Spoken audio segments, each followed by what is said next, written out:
मी Punjab duck आज देखील सोलापूर जिल्हा, सांगली जिल्हा, कोल्हापूर, शिरोळ कारखाना त्या परिसरामध्ये एक आज पाऊस पडणार आहे. म्हणजे 5 ऑगस्टला तिकडल्या भागात थोडा पाऊस आहे. पण राज्यात मग आता पाऊस कधी येणार आहे? तर राज्यातल्या सर्व शेतकऱ्याला सांगू इच्छितो की तुम्ही काय करा, आणखीन 1-2 दिवस कामं करायला वेळ आहे. मग आता पाऊस कधी येणार आहे? तर 8 ऑगस्ट पासून ते 18 ऑगस्ट म्हणजे ह्या 12 दिवसामध्ये म्हणजे 8, 9, 10, 11 पर्यंत राज्यात दररोज वेगवेगळ्या भागात पाऊस पडणार आहे. आणि त्याच्यानंतर काय होणार आहे, परत 2 दिवस उघड देईल. त्याच्यानंतर 14 ते 18च्या दरम्यान परत ते मग मोठा पाऊस असणार आहे, म्हणून हा अंदाज लक्षात आहे. पण आता हे जे आता उद्याचा जे 8 तारखेचा पाऊस येणार आहे, काही ठिकाणी 7ला देखील येणार आहे. मग हा कुठं पडणार आहे?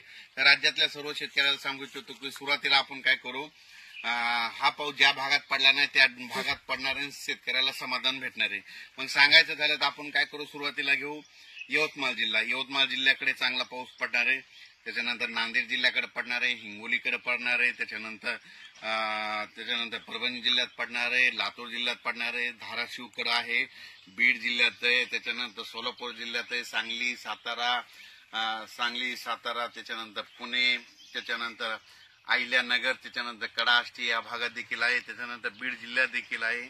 त्याच्यानंतर सांगायचं झालं तर मग बुलढाणा, जालना, संभाजीनगर, अकोला, अमरावती, वर्धा, नागपूर, भंडारा, गोंदिया, चंद्रपूर म्हणजे सांगायचं झालं तर हा पाऊस जवळपास सगळे जास्त प्रमाण तुम्हाला सांगू इच्छितो. जास्त प्रमाण मग लातूर जिल्ह्यात एक आहे, त्याच्यानंतर नांदेड जिल्ह्यात आहे, हिंगोली जिल्ह्यात आहे, परभणी जिल्ह्यात आहे, लातूर जिल्ह्यात आहे, बीड जिल्ह्यात आहे, सोलापूर जिल्ह्यात आहे, धाराशिव जिल्ह्यात आहे, सांगली, सातारा, कर्नाटक,